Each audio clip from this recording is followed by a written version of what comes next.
we go. Now, we are also sharing with you some 360 VR videos that you can watch using your VR boxes or your VR glasses. They're so cool. I had mine.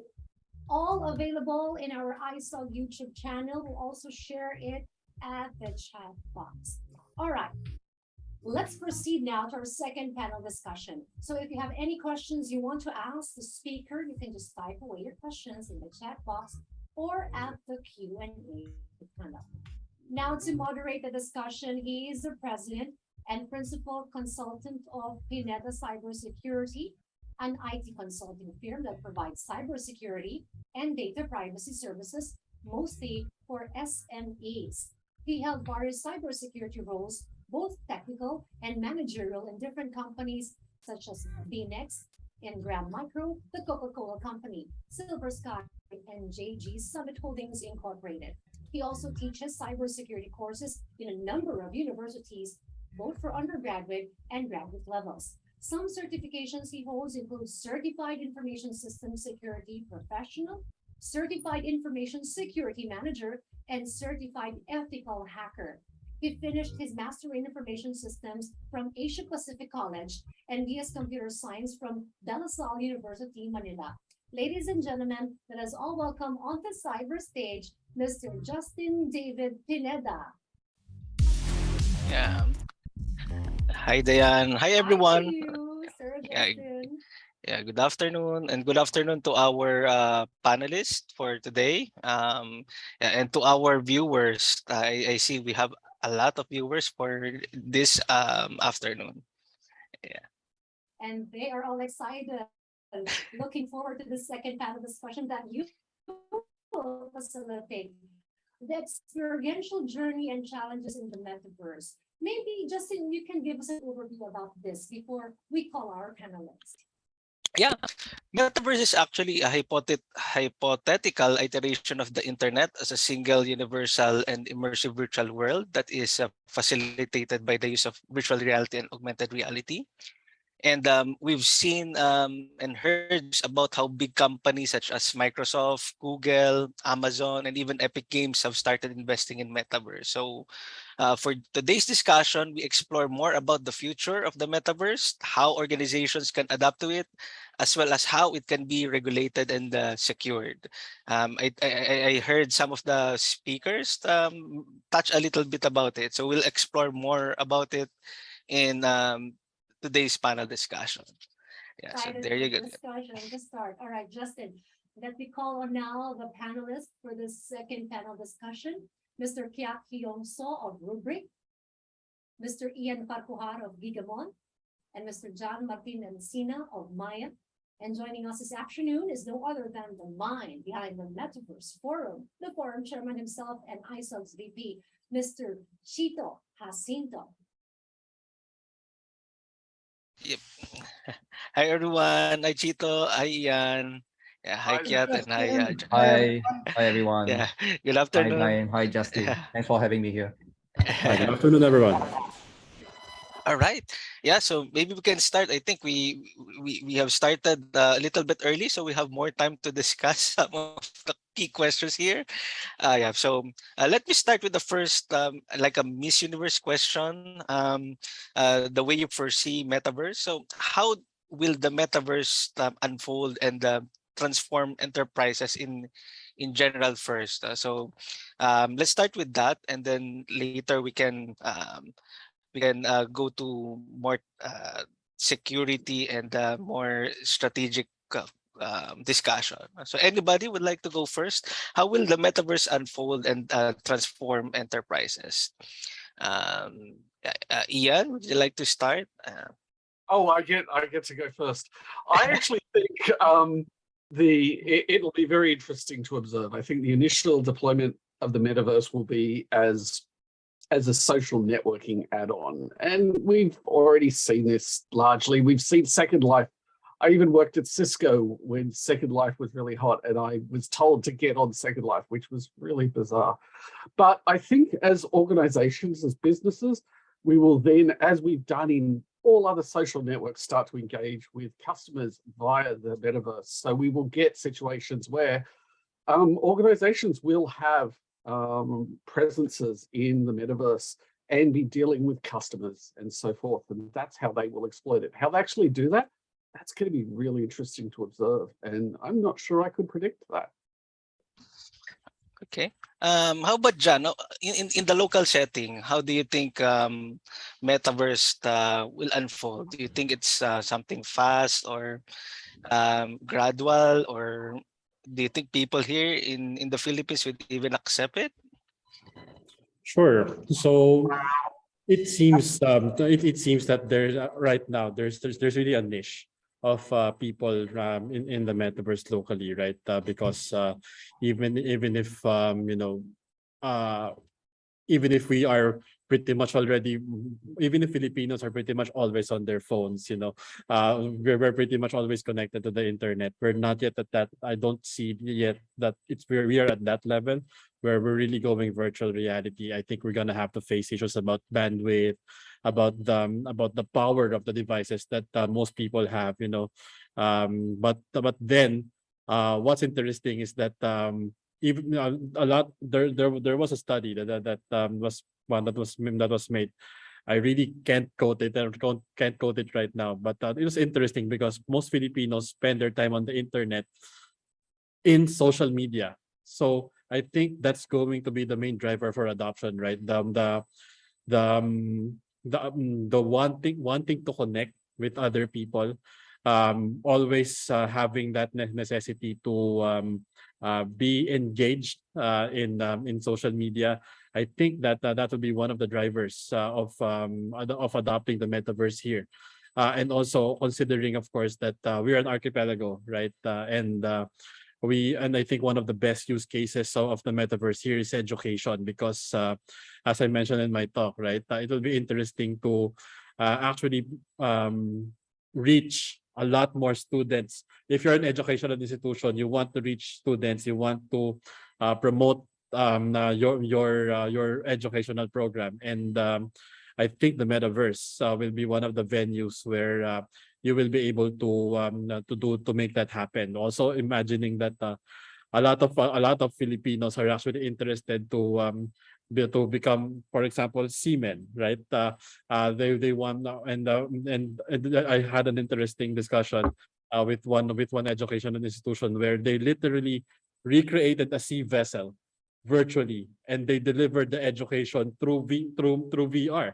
It's interesting because they were able to actually make students graduate 4 courses during COVID, while everyone was locked down. The education was still going on because they had that kind of technology, and they actually delved into the metaverse where the instructors are actually in that virtual reality world. The students are your co-students are with you, you know and you don't need to get the people inside that vessel, right? If we're an archipelago, we can that company can be in Cebu and reach as far as Holo, reach as far as any island out there in the Philippines, right? As long as there's internet. But again, I think that will be one of the key drivers too. We want to make sure that we have enough connectivity. The quality of our internet will be good because obviously the frame rate requirements of going into the metaverse will be high. So that will be another interesting area where we can look at. Yeah, thanks, John. Actually, that's good. Use it for education and social media, things that we're good at, or our strengths in the Philippines.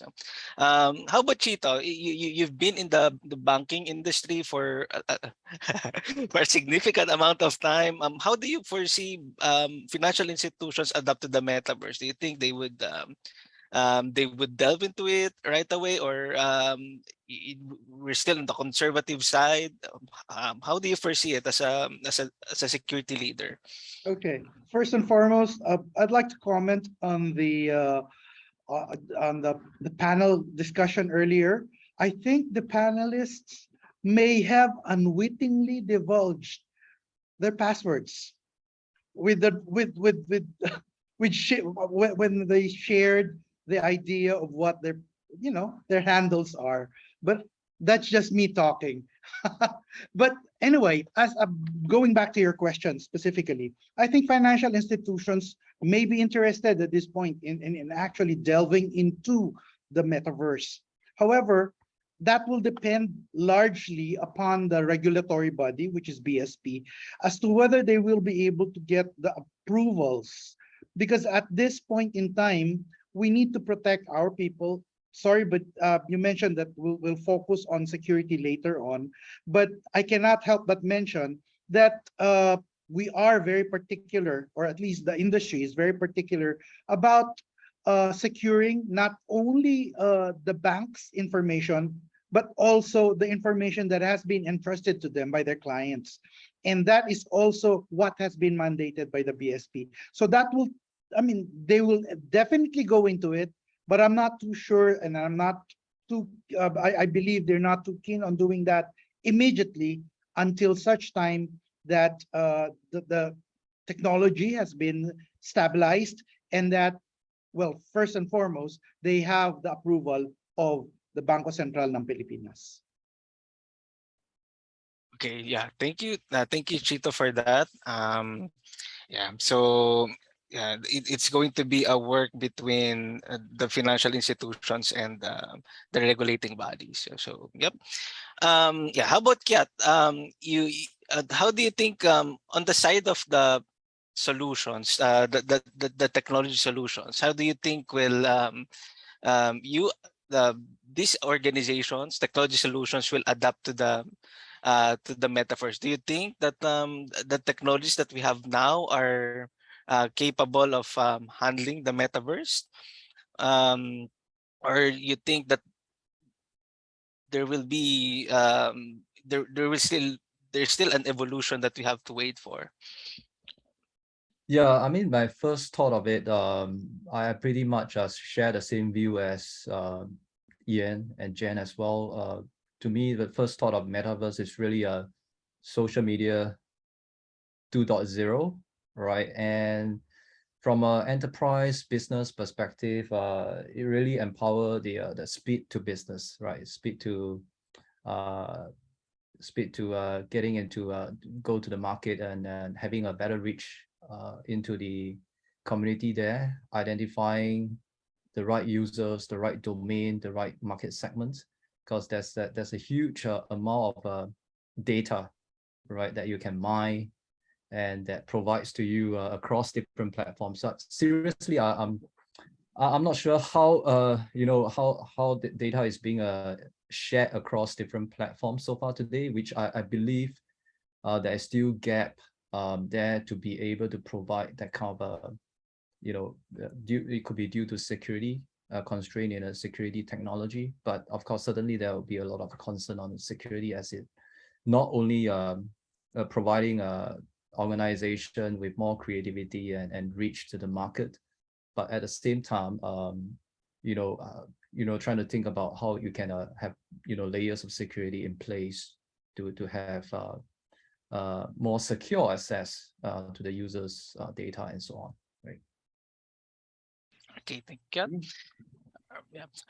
Yeah. So let's move to the awareness now about the metaverse awareness of consumers. So in a recent survey just this April in the United States, only 16% know what metaverse is. So how long do you think? And again, in the introduction, we've seen a lot of companies investing millions of dollars to it. How long do you think will it take before metaverse picks among the consumers? Ian, would you like to? Okay. Well, I think one of the things is, of course, it's not really here yet in any functional way. We have to ask a question about what are you going to have to access the metaverse? What sort of system are you going to have? Is this something that most people would have the resources to be able to do? We're talking, VR headsets. These are not common devices. I mean, even with something like the PlayStation VR, which I can't reach mine, but most people don't have them. I have one, but most people don't.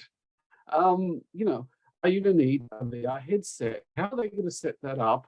Is there going to be some other mechanism like Google Glasses or something? What sort of computing resources, what sort of network connection are you going to need? These are all valid questions because they will talk to exactly how many people can experience this when it's actually here. And this is something that interests me a lot. I haven't seen any realistic timings on that. And particularly for the Philippines, with Yuran Archipelago, as was stated before, connectivity is an issue, bandwidth, all those sorts of questions. How much bandwidth will it require? Until these questions are answered, I don't expect to see a lot of it picking up. Now, I do expect to see a lot of journalists talking about it, as we are, because it's interesting. But timetable yet to be determined. That would be my answer. Yeah. Okay. Yeah. Any other insights from the local point of view? Yeah, I think, but yeah, because hardware is another issue. So those who have access to it, so that's and the infrastructure.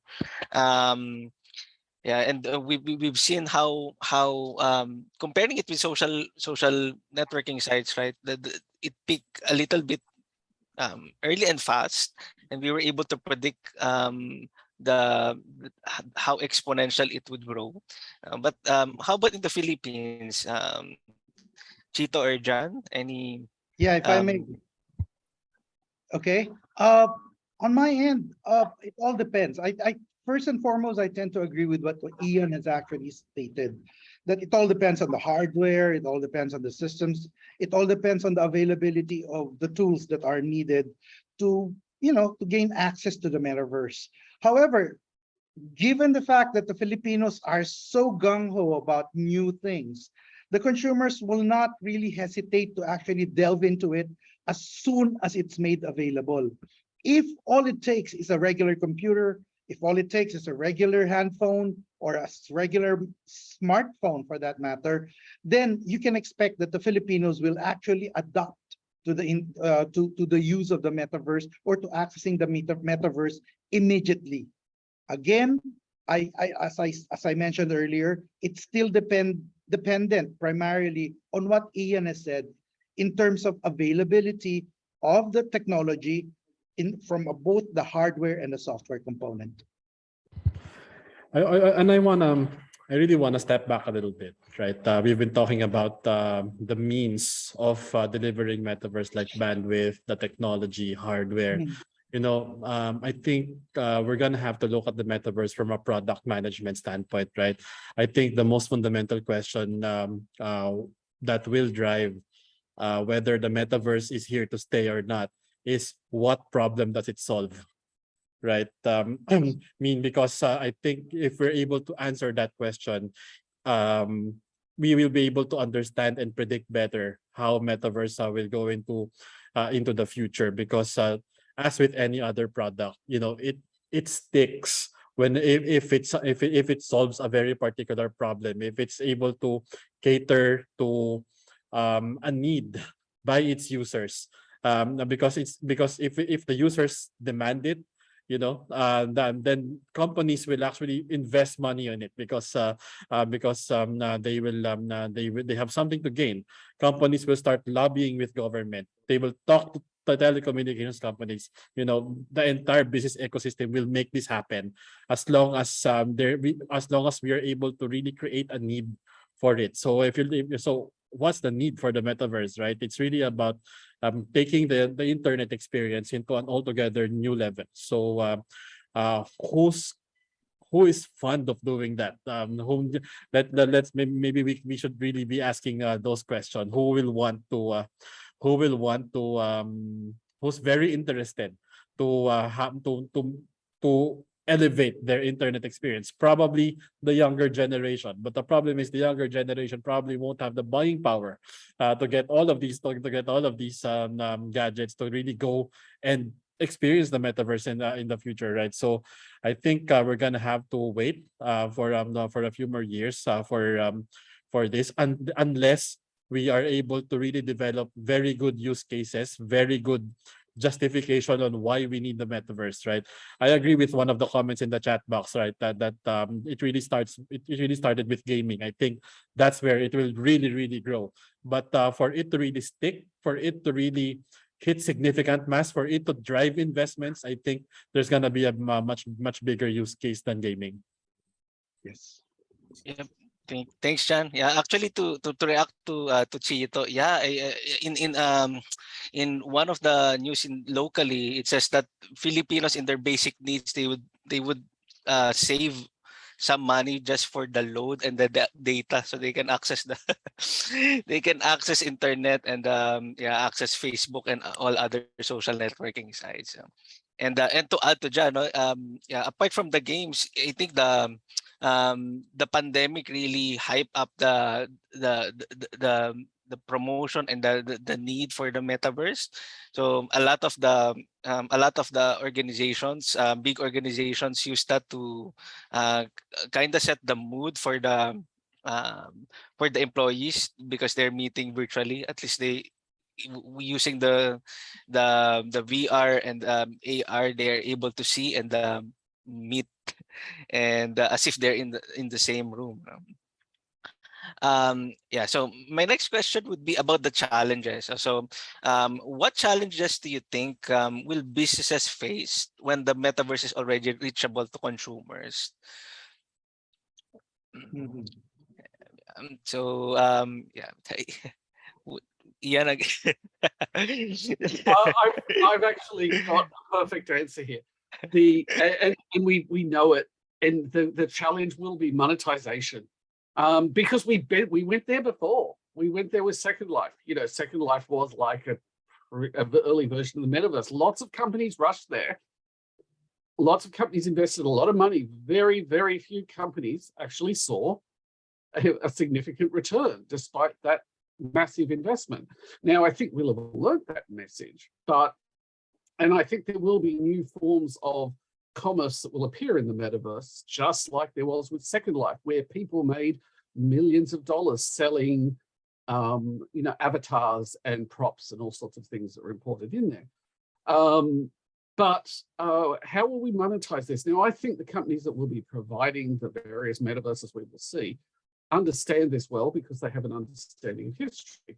But how will you as a company, if you're a bank, and banks, we were talking about this before, you know, you've got to still operate in a regulated environment, and having dealt with banks for many years, regulation changes much more slowly than business.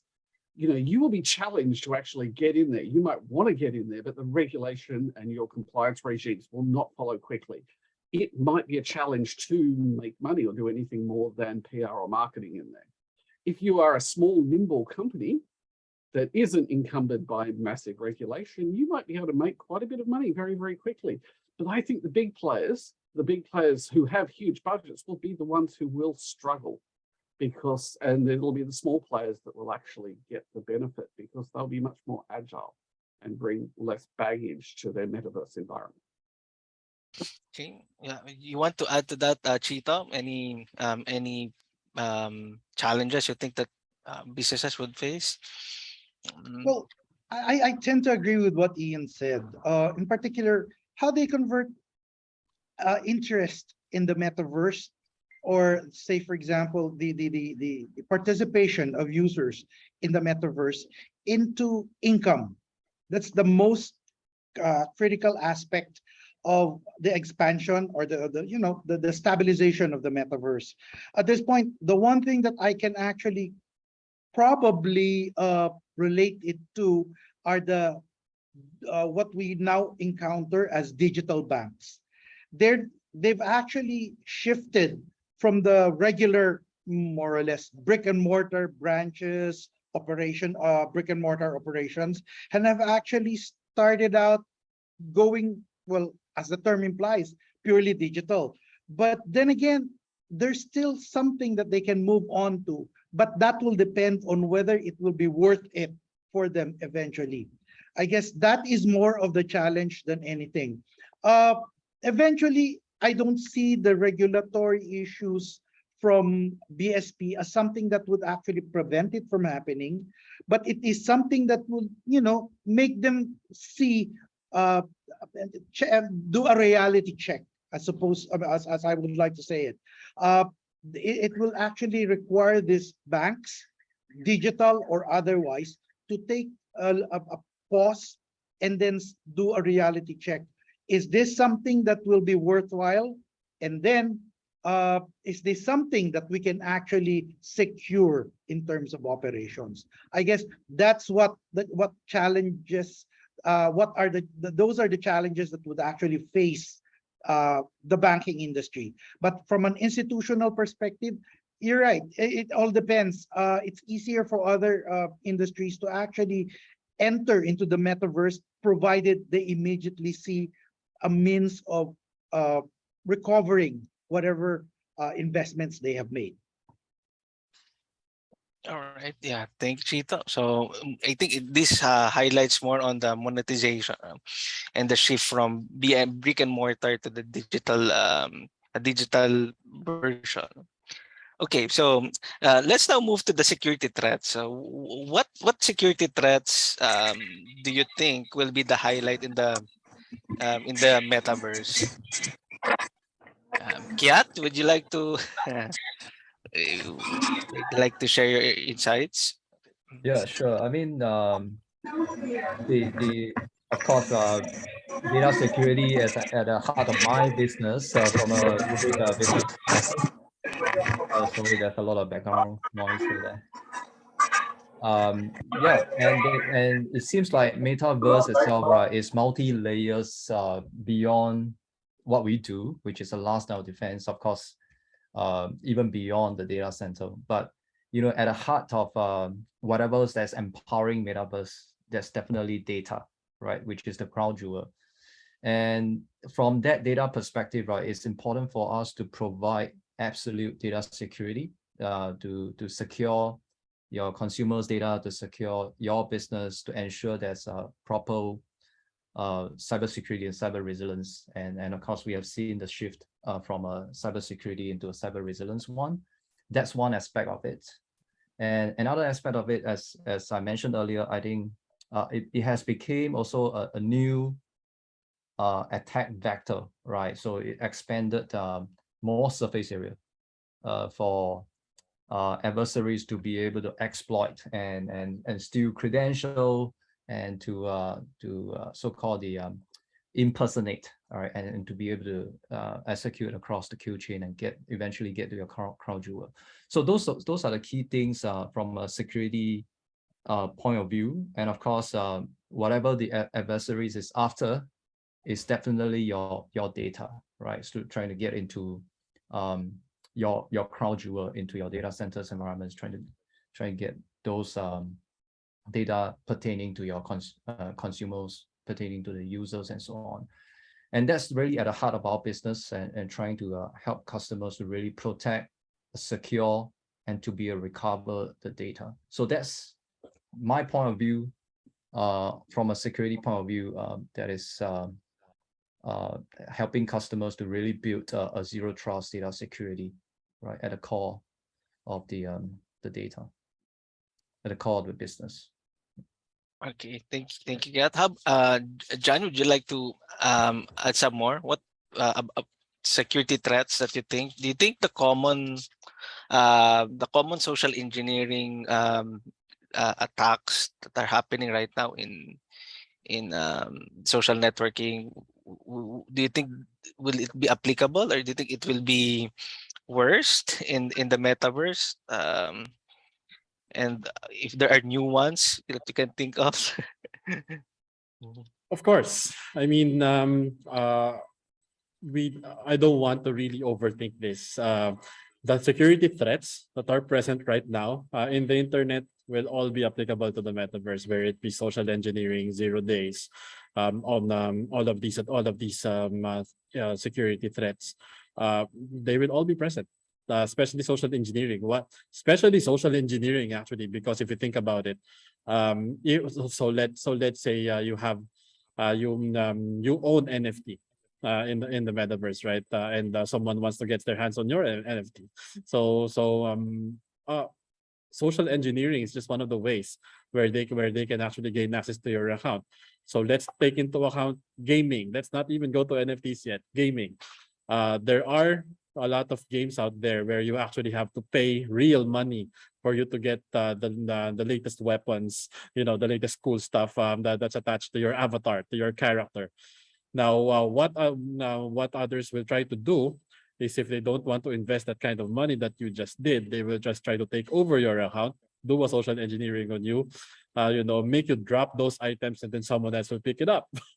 So yeah, social engineering threats will definitely be present here. But then, I guess what I really wanted to talk about is I think what's unique in going into the metaverse in terms of security is that also something that I mentioned in my talk, right? That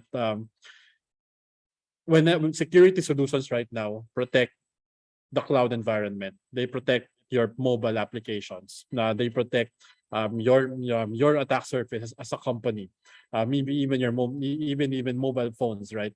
But the metaverse is actually beyond that, right? We should be talking about IoT security.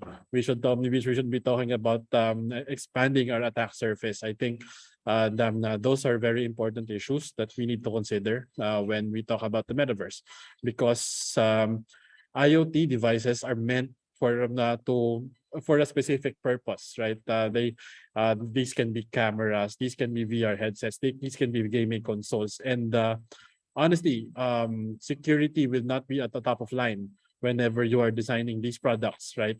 Because they weren't meant to connect to other users. But now with the metaverse, there are possibilities where one is experiencing the metaverse using a laptop, and another is using it through a mobile phone and through a VR headset, through a gaming console, right? So interconnecting all of these devices means that that at the back end, the APIs that are making all of these things happen will all have to be secured, and they will have to cater to the unique security threats that are present in these IoTs. So that's why it's very important, IoTs. So that's why it's very important to I think have a very good secure development practice. We have to really consider making DevSecOps as something as very fundamental to all companies, especially those that are in the IoT business, that especially those that are moving into the metaverse. We can't really waterfall security testing anymore. We need to make sure that every single piece of code in there really gets tested, really goes through quality assurance, and all of these tests will have to be automated, because given the ratio of people developing technologies, putting up infrastructure with security people, I mean, that's crazy. That's a very crazy ratio, right? Security will always be the bottleneck.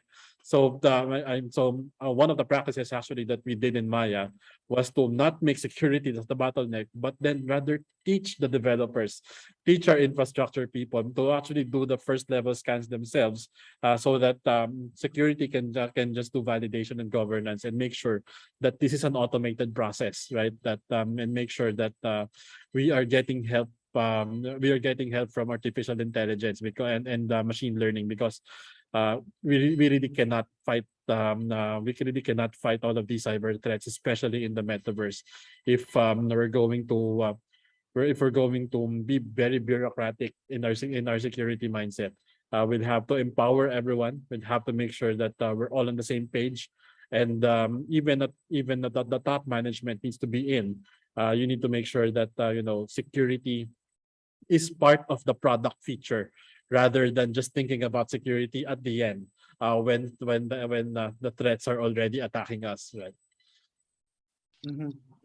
Yep, thank you, John. Yeah, very very interesting points on IoT security, and yeah, how you think about it, whether you think about security first when designing it, or yeah, again, for most businesses actually, you talk about the profit, and how you get revenue out of it. I think we're good for one more question. I think I actually have lots of questions, but we're running out of time. One of the common denominator question here would be, um, who do you think should manage Metaverse? And so there's a second part there. And what do you think these policymakers should do to ensure a positive future for Metaverse? Um, anyone um, would like to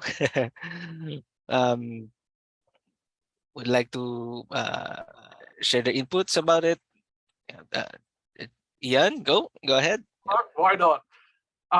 So I kind of responded in the Q&A about this already, but I think there's a choice here. And I can say this as an outsider because I'm not in the Philippines, I'm in Australia. And that both the Philippines and Australia both have the same thing. We can either, as legal and sovereign nations, choose to have our own laws and cultures that we apply to the cyberspace environment, or we can have another country's laws applied to us. And to me, that's a no-brainer. We want to reflect our own culture, our own societies, and have our own laws respected. So my advice would be to any country looking at this, irrespective of who they are, legislate early, engage, make sure that you move earlier rather than have to mop it up later and clean up the mess that you have inherited because you didn't move early enough. And these would be things like make sure that the Metaverse organization that is providing it, the social media company or whomever, has local representation. So if your law enforcement needs to deal with an issue, there is someone local to call. And, little things like that. But if you legislate and get in early, you can make sure that happens. If you do it later, it's going to be much, much harder. Yeah, okay. Yeah, I think just a follow-up for our local panelists, Cheat. Do you think that the DICT and NPC, these government agencies are enough to take a look and have oversight over Metaverse, or do you think that there should be another agency that would manage or look at how, because it's going to be a different quote unquote world, a virtual world. So yeah. Okay, I like the question. In fact, it's something that's been bothering me for the longest time. I don't think we can really leave management or administration of the metaverse purely to the government. I mean, it affects us all, but the government may not be sufficient, may not have enough exposure, may not have enough manpower, and may not have enough, capability to actually keep track and keep tabs and, make sure that they actually control what's happening in the metaverse, because that is precisely what we don't want to happen.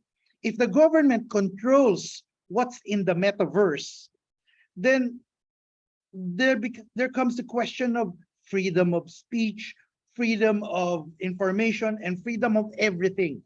So there has to be a role played by the users, played by the private sector, and it's not limited to purely the DICT or whoever else in the government. I am not saying DICT is not in a position to do this. I'm sorry, let me rephrase that. I am not saying that the DICT may not have the capability, but I don't think it will be enough considering the limitations that have been set upon it by law as to what they can do. Because the law cannot actually move in fast enough and revise itself to actually keep up with the metaverse or with the changes in technology. So everything becomes, reactive instead of being proactive. That's my stand on it. I am not questioning the capabilities of the DICT. I am questioning the law that actually gives it the power. Thank you, Chito, for that for that answer. Yeah, I think that shared responsibility model is the key. Yeah, for it to work properly and securely. Yeah. How about John? Any last words about the policy making and uh, how should it be governed? Mm, I think we'll have to look at the uses of the metaverse in order to understand the applicable governance frameworks here, right? So I think right now how we are regulating social media will kind of be the same in how we regulate the metaverse, because that's the primary use case right now, right? But then there are expansions already. So we'll have to be aware, the government will have to be aware of how companies, how users are using the metaverse in order to put in the proper regulation, and as Ian mentioned, come in early. That's very important because you know, there will be implications in the ways that people live their lives in the metaverse, depending on what regulations there are for. So if the use case is cryptocurrency, financial institutions, you know, the BSP has already come in to actually look at how digital banks, how financial institutions like us are actually engaging in this business model, and and what kind of regulation should be put in.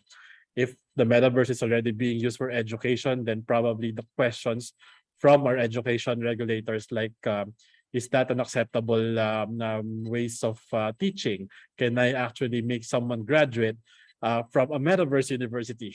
I think those questions will have to be answered. But then I think awareness of its use it will be very important, and that's why we will have to really communicate.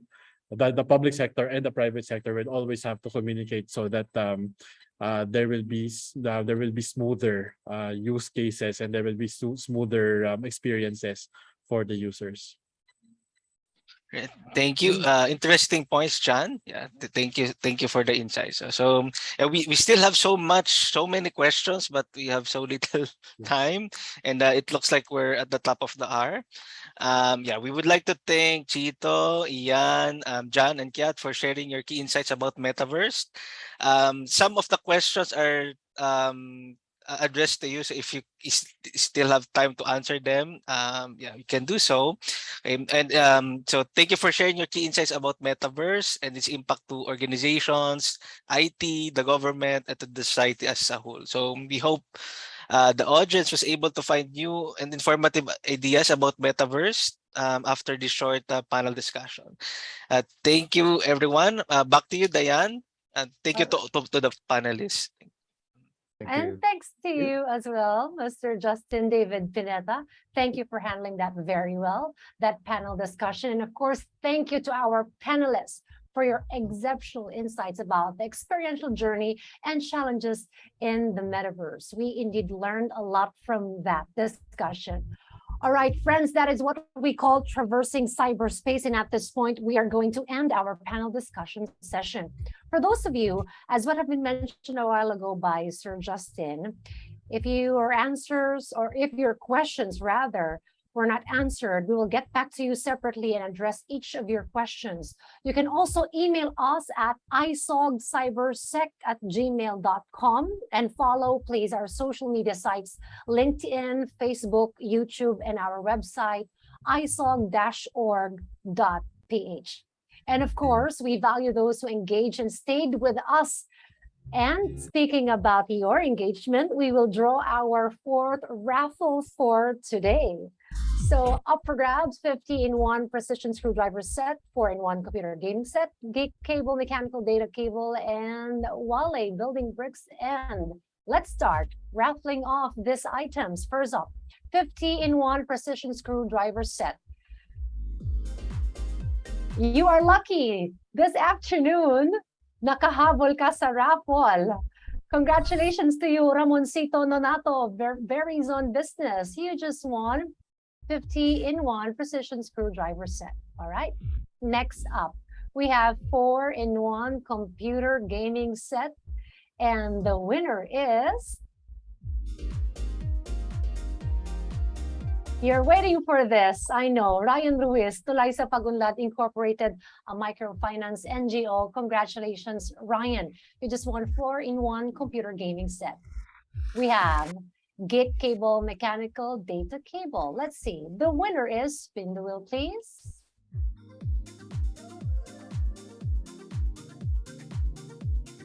You're lucky this afternoon, Roy Urbina of HDMF. Congratulations. You just won gate cable, mechanical data cable.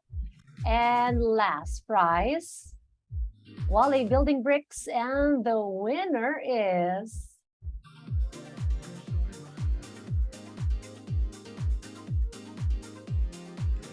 Jonathan Javier of Robinson's Bank. Congratulations, Jonathan. You just won Wale Building Bricks. And again, thank you to all of you, to all of our participants at the I Am Secure Metaverse Forum. And congratulations to all the winners.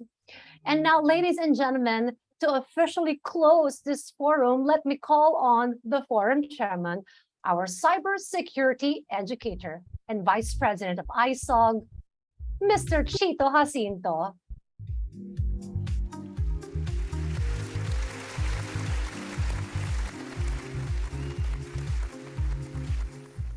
On behalf of the Information Security Officers Group, I would like to thank each and every one of you for making time and effort not only to join us today, but more importantly, to make this virtual summit an empowering and insightful one.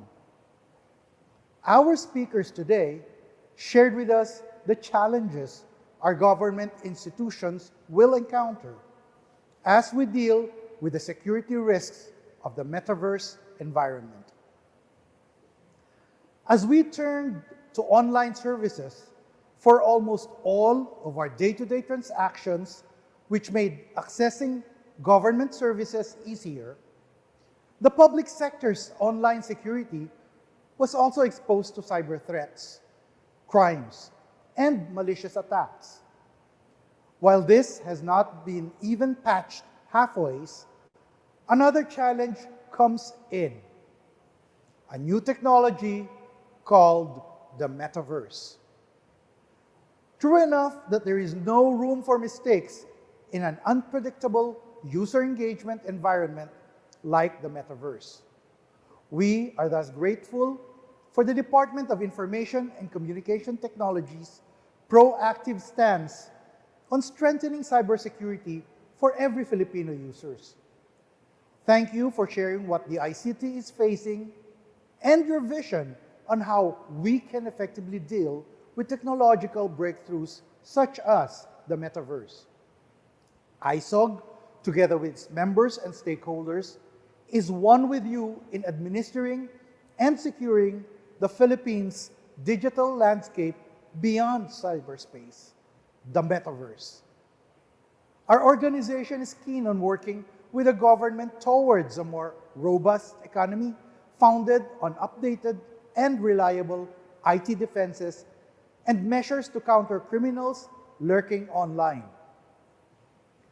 Allow me to also take this opportunity to thank our sponsors, media partners, and speakers for helping make this event possible.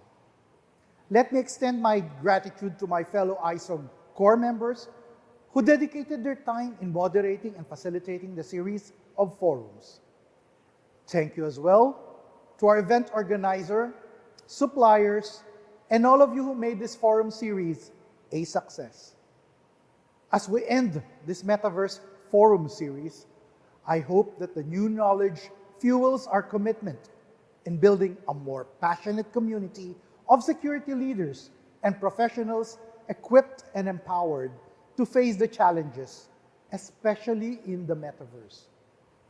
May we be inspired to strive hard and stay true to our mandate as builders of our nation. The main tools have already been presented to us. It is up to us now if we will use these tools as protection and weapon in our mission of ensuring cyber resilience in our institutions and in our country.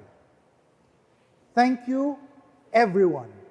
We look forward to seeing all of you at the Cybersecurity Excellence Award on October 27. It will be a hybrid event, and we will keep you posted for more details via our social media sites, LinkedIn, YouTube, Facebook, and our webpage, isog.org.ph. Mabuhay tayong lahat!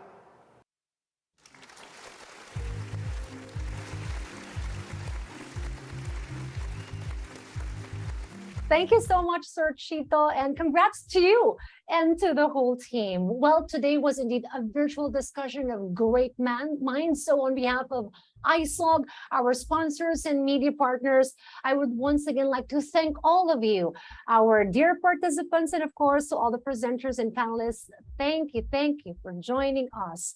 Please note that we'll be sending a short survey following today's webinar, and the feedback we received through the survey provides us with important information for producing future webinars. So please do take the time to complete the survey. We will leave the Zoom room open for 10 minutes more in case some of you would like to chat, if you want to network with your fellow attendees. Thank you again to everyone for participating in our last ISOG I Am Secure 2022 Metaverse Forum of the Year. Thank you for staying with us. I hope you gained lots of insight from our wonderful and great speakers today. And like what was mentioned a while ago by Sir Archie during the first panel, September 1 na po. It's already September at Burr months na. At kapag Burr months, the Philippines is known to celebrate what? The longest Christmas in the world. As time flies, it's beginning to look a lot like Christmas. Nako, palapit na ng palapit yung araw ng Pasko na yan. Well, this is your host. Once again, I am Diane Carrer. Mauuna na po akong bumate. Merry Christmas to all of you. Have a wonderful day. Stay safe online and offline. Cheers and hope to see you all again soon. Toys in every store, but the prettiest sight to see is the holly that will be on your own front